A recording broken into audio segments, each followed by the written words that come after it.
Motor Racing Network, Steve Post here at the Racing Electronics Display, booth number 4721 here at PRI. Having a great time and talking to some great race car drivers, no doubt about it. Represents himself so well on the Cars Tour and everywhere he goes with his late model stock. Brendan Butterbean Queen joins us. Butterbean, what's going on, man? Hey, Steve. Glad to be here, man. Excited.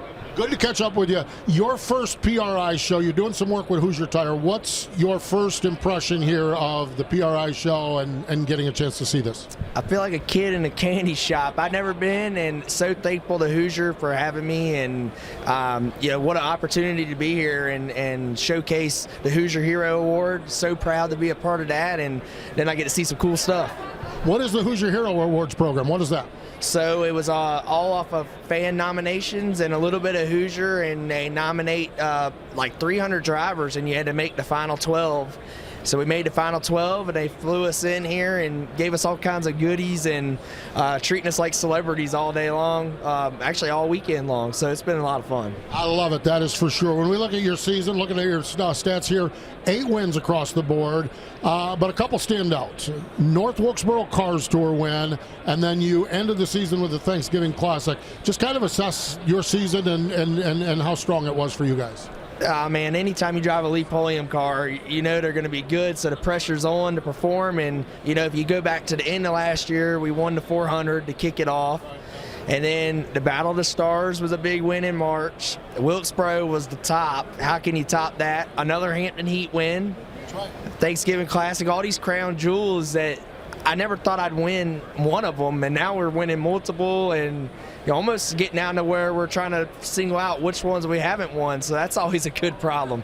It is. You mentioned Lee Polium. In the world of late model stock racing, there are stars, there are superstars, and then above that is a guy like Lee Polium. Lee had so much success, multi-time national champion with NASCAR in the late model stock program. Lee has gone to now owning race cars. Getting to work with him, what are some of the things that have just, you were a great race car driver before you climbed into his race car, but what are some of the things that Lee's able to pull out of you and working with his good equipment as well?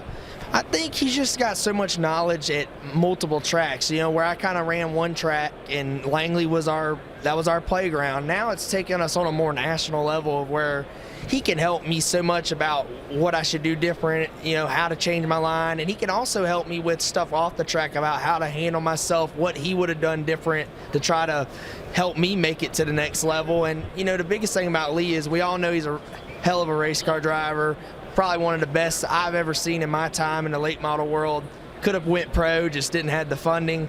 He's a better person away from racing, and it's a family team.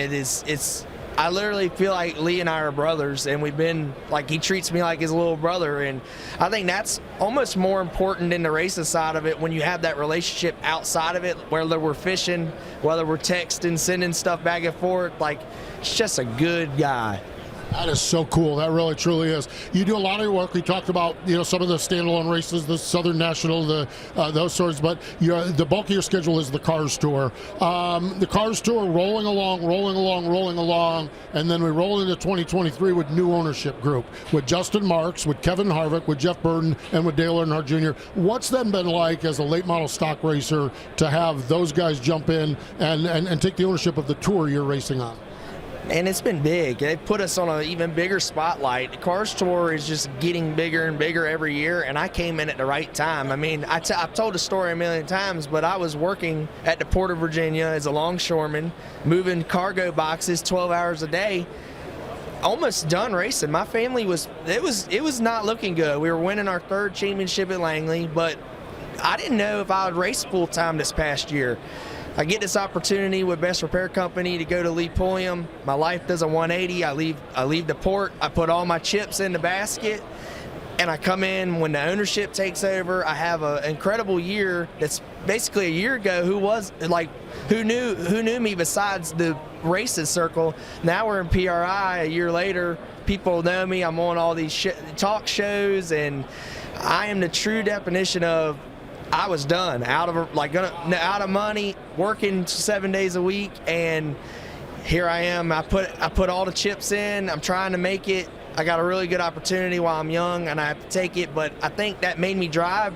Not that I drove different, but like I told the story earlier, I kind of have had to race like I had no option but to win because all the chips are in. So it's been really exciting, and not to get off topic, but the ownership has made me a superstar because I've won in that spotlight. No doubt about that, that's for sure. I go back to 2022, a year and a half ago, Cars Tour North Wilkesboro. Next thing we know, Dale Earnhardt Jr. is going to race in the Cars Tour event. And the next thing I know, everyone is hanging out after the race having a beer with Dale Earnhardt Jr. You were one of everyone. What was that like? I think the experience was just incredible because in my situation, I was racing my own car. I had a heck of a run, and my hood flew up with like 20 to go, right? It didn't hit anything. It was just a hood pin failure on the bars because we'd never gone that fast. So my situation was I didn't finish probably where I should have. I should have probably been a top 5 finish at least.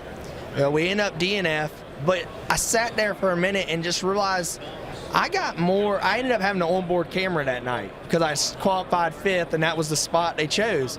I had an incredible night, and that race probably put me on the map more than any win, and I didn't even finish. But then I network, and Dale Jr. gives me his phone number, and next thing you know, we're texting and tweeting, and I literally, for 3 days, because he tagged me in something, got more followers and notifications nonstop than where I thought I was going to turn my phone off. So that night kind of catapulted me into a lot, and that night also was the night before I signed my deal with Lee. Oh, wow. So we went to Lee's shop the next day, and that's when I got the contract, and things were starting to, I was still working at that time, and and I say I'm not working now. I am back in school finishing my engineering degree, and I also work for Best Repair Company when I can. So I've got a good backup. I'm not doing nothing, but I'm definitely trying to make it in racing. No doubt about it, you are. What's 2024 hold for you? Right now, Cars Tour full-time, Triple Crown with Lee. I'm working on some upper-level stuff every day. Hopefully, I can't say nothing right now, but hopefully, soon we'll have something, and, that's going to be the goal. And obviously, I probably still dirt race a little bit when I can in the dirt late model. And other than that, man, just keep thriving to make it.